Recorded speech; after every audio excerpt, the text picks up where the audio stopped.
Okay, welcome back to Talking Headstones. I'm KC.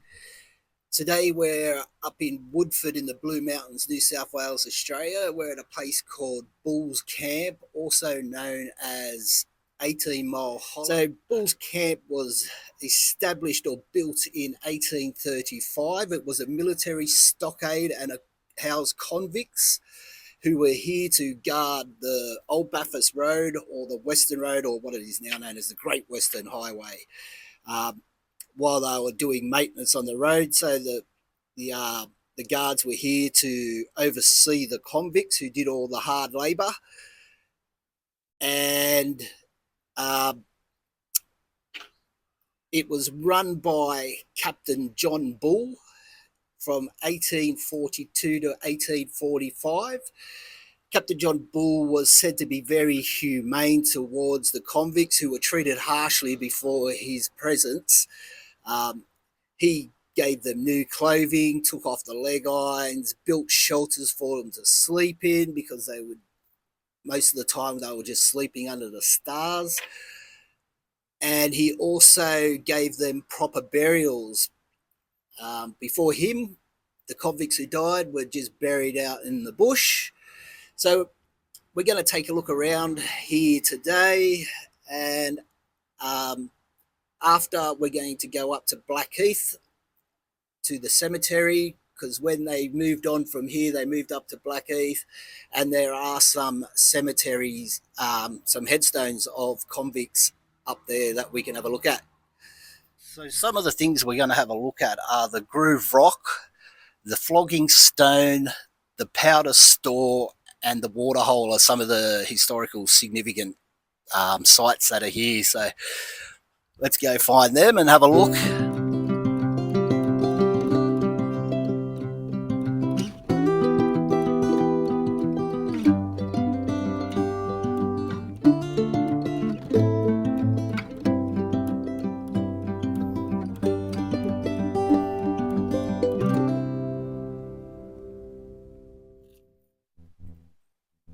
Okay, so I thought I'd just throw this bit of footage in. This is the old Western Road or Cox'S Road. I thought I'd throw this in just to tie in what the stockade at Woodford and Blackheath were all about. They were made to help maintain the road. So this road was built in 1814 to 1815. It was built in under 6 months, which is a remarkable feat. Governor Lachlan Macquarie ordered that the road be built to open up the pastoral lands west of Lithgow out to Bathurst and so on. So there was, I think, 30 convicts, maybe 80 guards, could be wrong, and 2 Aboriginals to help them track their way along this ridge. So this part of the road is between Lyndon and Woodford. So we'll take a walk along it and I'll show you some of the features of what's there. Let's go.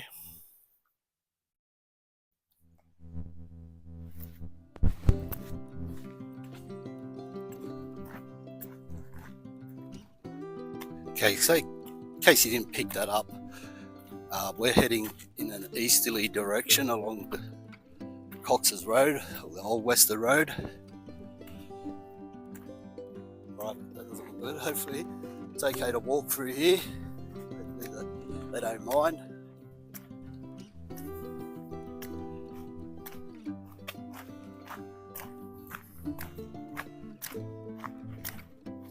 So you can imagine how hard it must have been for the convicts using hand tools to cut this road out. They would have had to cut down trees, chisel through sandstone, rock, whether they used gunpowder or not to blow up parts of it, not sure. But just out here you can see a bit of a cutting, guttering, which is probably used for drainage reasons, I guess.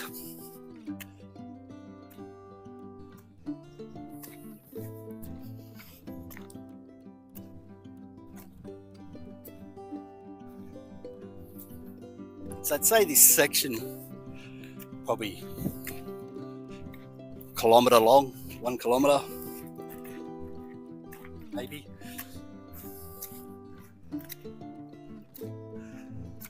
So the new Great Western Highway is just off to our left.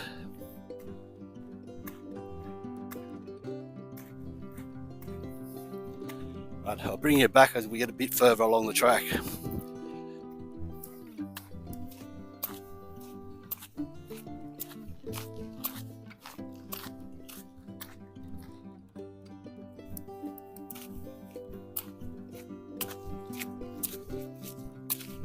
See here, it's nice smooth sandstone.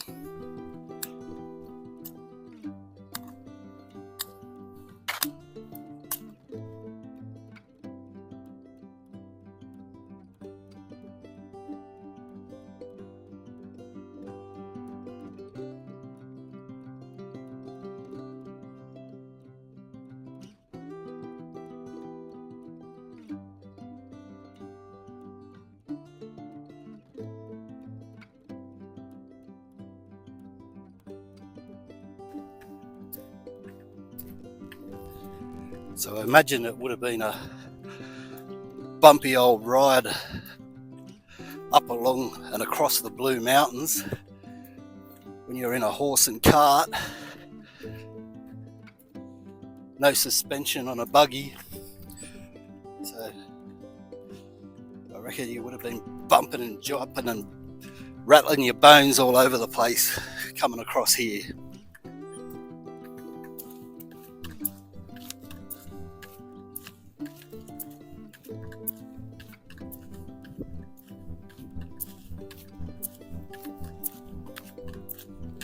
Hopefully the video is coming out all right, because we are heading towards the sun.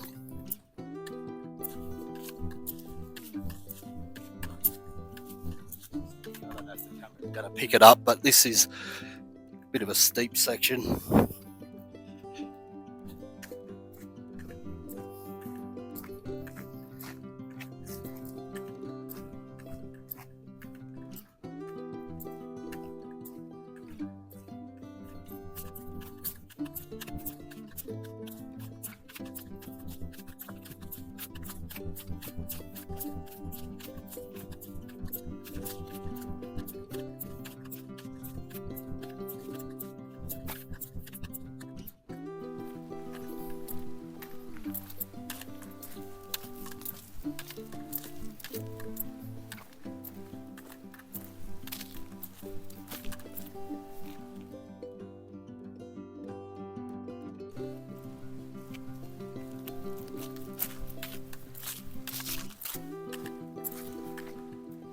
Another bit of a rocky area here.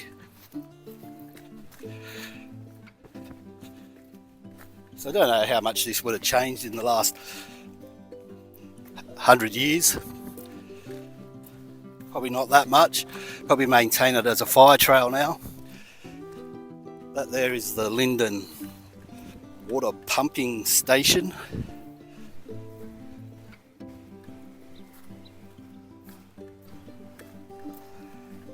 That wouldn't have been there in 1814 or even in the 1830s.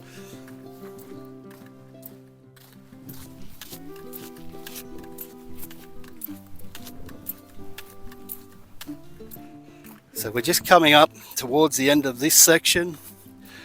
There is a plaque, or a sign up here on my left, which we'll have a quick read.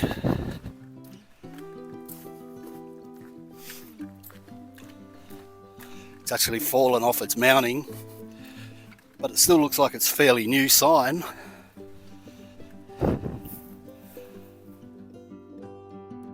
So if you want, you can pause it and read this, but it's the Cox'S Road 1814 to 1815 from Sydney to the fertile Western Plains, building the road across the Blue Mountains. The explorers crossed here, Blackstone, Wentworth and Lawson in 1813. The making of the road, Governor Macquarie ordered the road to be constructed to a minimum width of 12 feet, 3.7 metres, to allow two carts to pass side by side. Starting at the ford on the Nepean River in July 1814, the road reached Bathurst by January 1815, spanning approximately 101.5 miles, 163 kilometres.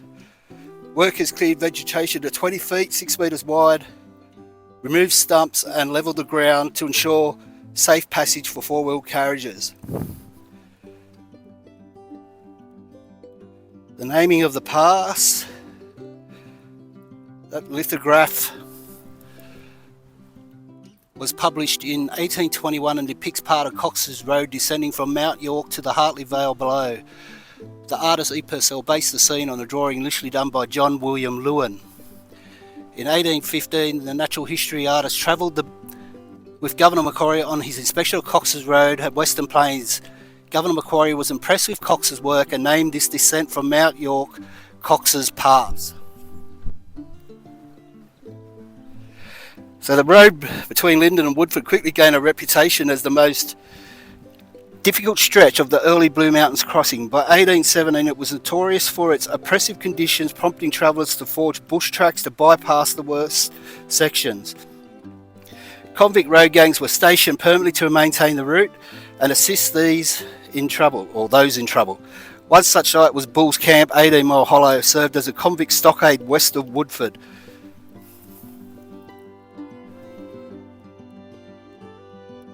There beneath the modern surface you'll find low curbing carved into rocks, drainage channels and pick marks showing where the track was shaped by hand, following the road through Woodford to discover more of its original character.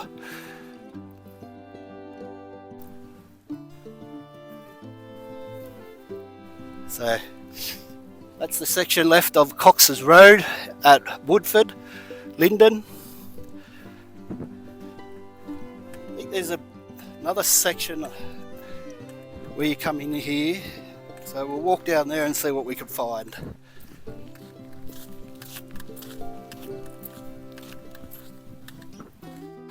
Right then, so that's the section of Cox'S Road from Lyndon to Woodford. So we'll go back now and we'll have a look at what's at Bulls Camp.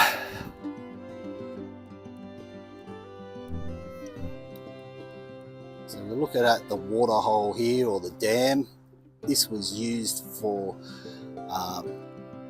giving the livestock water, and later on used as a water supply for the convicts that were here.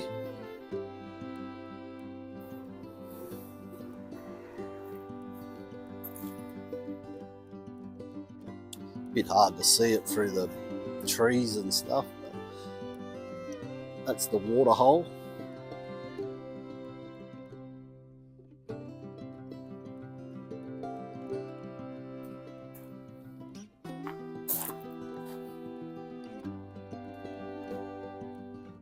See if we can get a better shot through here.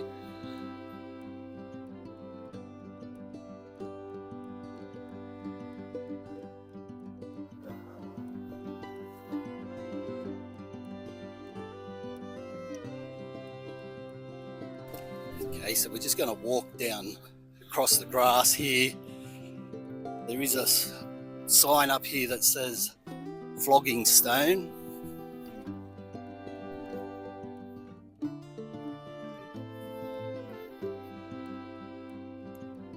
So there's the sign. So it's just down here through this grass.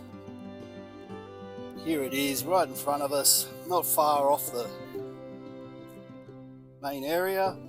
You can see there the grooves that were put into the stone.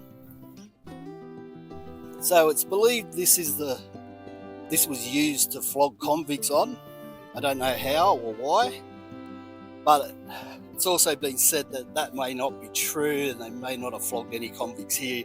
It could have just been built for traction for the horses or the carts that they were using to haul out whatever they were getting out of the bush to maintain the Old Bathurst Road, the Great Western Highway. So it's not a very big area, it's just a small stone here. Get a close up.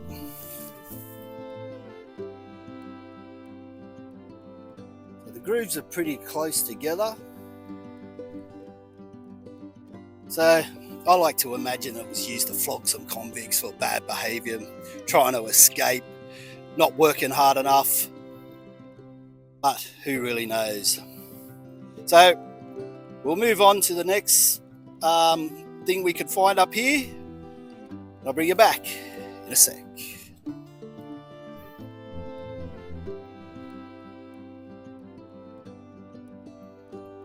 So when you're facing the Flogging Stone, if you just walk to your right, you'll come across this little escarpment of sandstone rock here.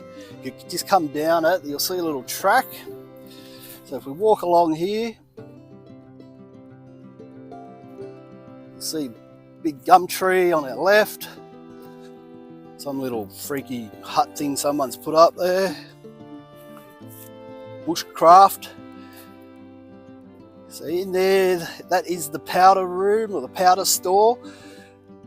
Also rumoured that they could have housed unruly convicts in there, but I don't know if that's true. I think they used to store like gunpowder or even supplies in there. Try and get a close up. It's pretty dark in there. It's not too deep. It probably only goes back about 6 foot. Doesn't look that high, maybe only 2 or 3 foot high, maybe by about 8 foot, 8 by 6 foot by 3 foot. Hopefully you can see that. Whether that was a man-made cave or it's a natural occurring cave is another question that I don't have the answers for. But pretty interesting. I wouldn't have liked to have been locked in there. So that's the powder room, or the dark cave, I think it's also known as, maybe.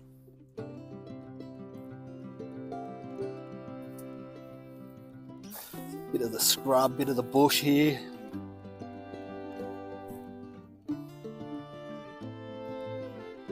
Right, so the powder storeroom, the powder room, the dark cave, the prison cell. Right, so we'll move back on and see what else we can find up here. Okay, so I've just walked up this, what looks like to me an old fire trail.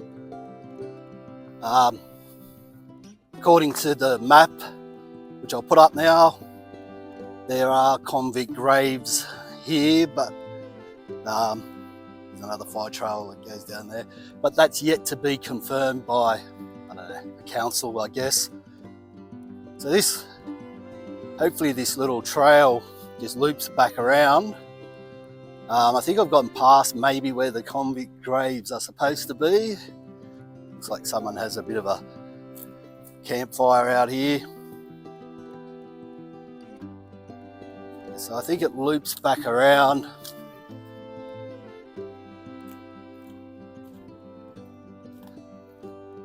So yes, according to the map, the graves would, I think, we're just down here. I'll fast forward through this so we get back onto the main trail.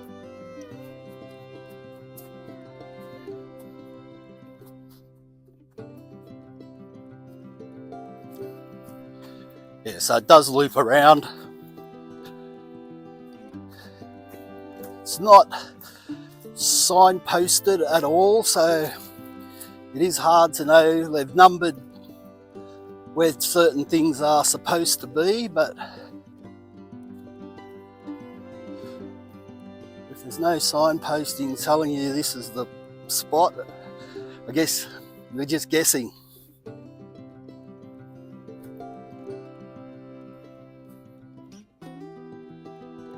So in there you can see a pile of rubble. Over in this general area where I'm trying to find where the convicts were buried, there was also the remains or the foundations of the superintendent's hut. So So there's a pile of rubble here, whether that was from that or that was just something that was built later in the 20th century, in the 1900s. But we'll keep walking. I was just talking to a local guy there, and he wasn't sure about convicts being buried here, but I think they are. So there's a pile of sandstone here.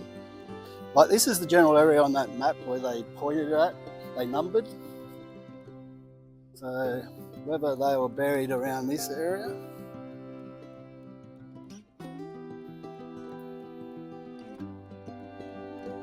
Just walked around a bit further, and there's another flattened area here, so whether this is where the superintendent's hut might have been.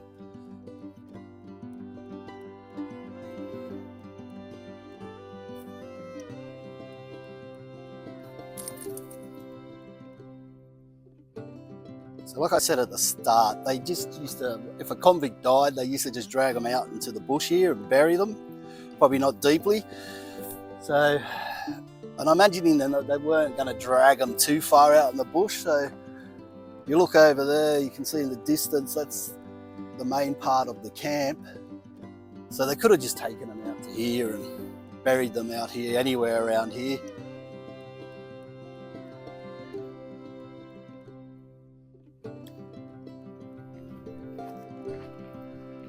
Okay, so that's pretty much everything that I could find here at Bulls Camp at Woodford.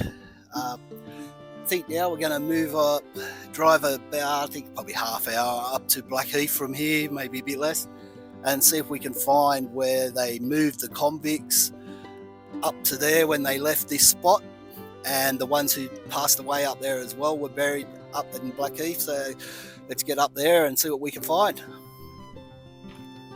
Okay, so we just arrived at Blackheath Cemetery, which is up that direction. Let's drove down a bit.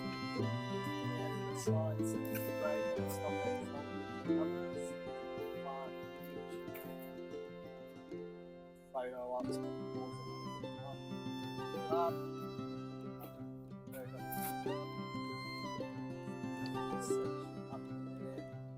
I won't show you too much of the cemetery because I'll probably come back here and do another video. So there's a little trail here. We'll head on down and see what we can find. It is a bit chilly up here compared to Woodford. So hopefully there's no snakes out here that are going to try to attack me. Shouldn't be. It's a bit cold for them to be moving around, hopefully.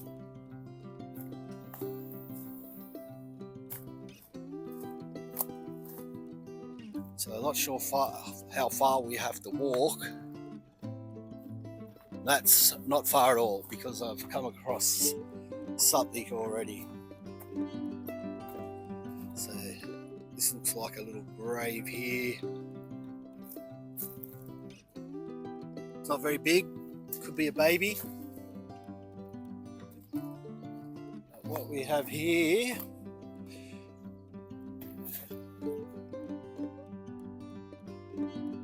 so this is of where they moved the graves that were originally behind the Blackheath train station, but due to the alignment of the road and the railway line, they had to move the convicts and the soldiers that were buried there, so they put them over here in the main cemetery now.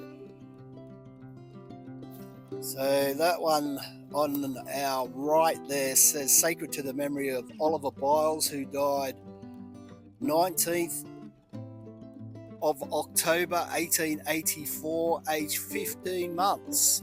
We miss thee. Next to him is Thomas Head. Looks like he died in 1840 something. It's a bit hard to read that. And then we have John or Joan Carbog, who died in 18. Hopefully, you might be able to read it better on the screen than what I can. He departed this life at Blackheath Stockade on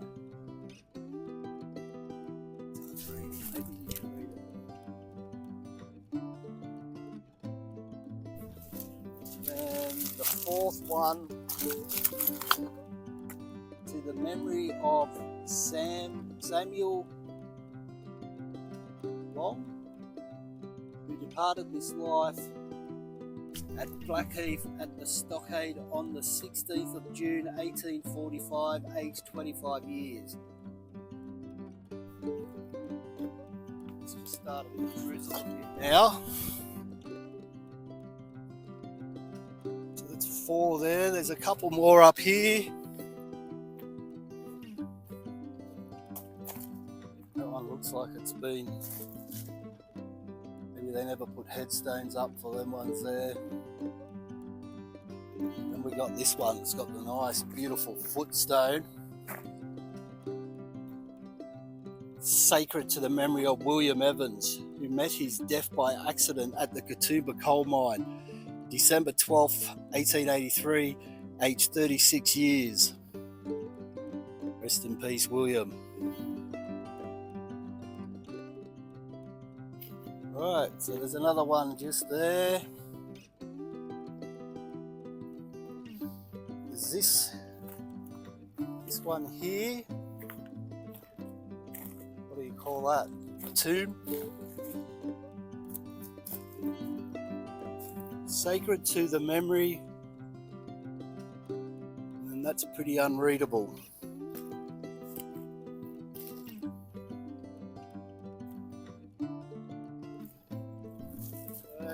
That looks like that's about it for the graves here. Go back there is a track. I don't know where that leads to. We might just have a bit of a wander up and see if it goes to anything else. Or maybe it's just a game trail, kangaroos, whatever.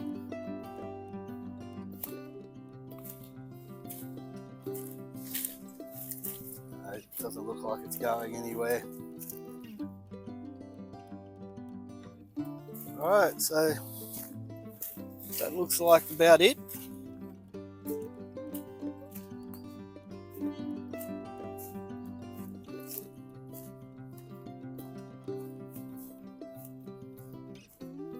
So I'll take photos of these and I'll post them at the end of the video. So here we got William Evans, died at the coal mine in Katoomba. Then we got some unmarked ones there.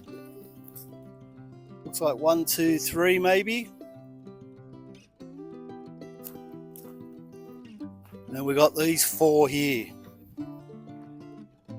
So it looks like we got Samuel. It sort of says the second one there, John or June. Joan. It's Joun. And then Carrog, Carrog by the looks of it.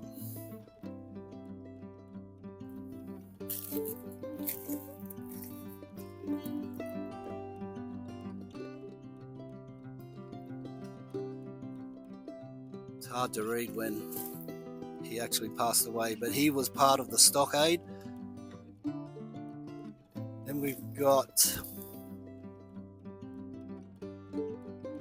Thomas Head, part of the stockade. It was either 1840, 1841 maybe. And we've got the little fella here, aged 15 months, Oliver Biles. So rest in peace all. Must have lived a life back in them days, working on the stockade, controlling those unruly convicts.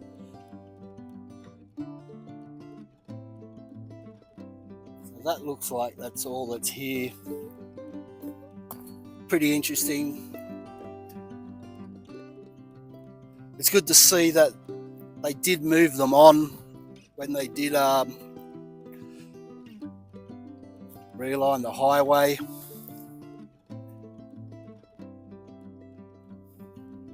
Be good to see if I could work out who this one is, but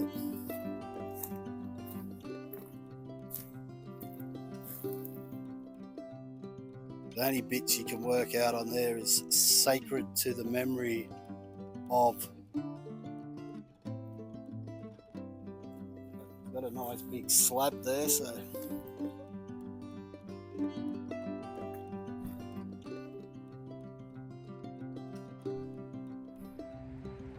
well, that ends today's episode of Talking Headstones. I hope you enjoyed the visit to the Woodford Stockade, Bulls Camp, the Blackheath Cemetery where we had a look at the soldiers' graves, and also Cox'S Road, the old western road that went across the Blue Mountains. The section we looked at was Woodford to Lyndon. So once again, thanks again for joining me, and I'll see you next time on another episode of Talking Headstones. Bye for now.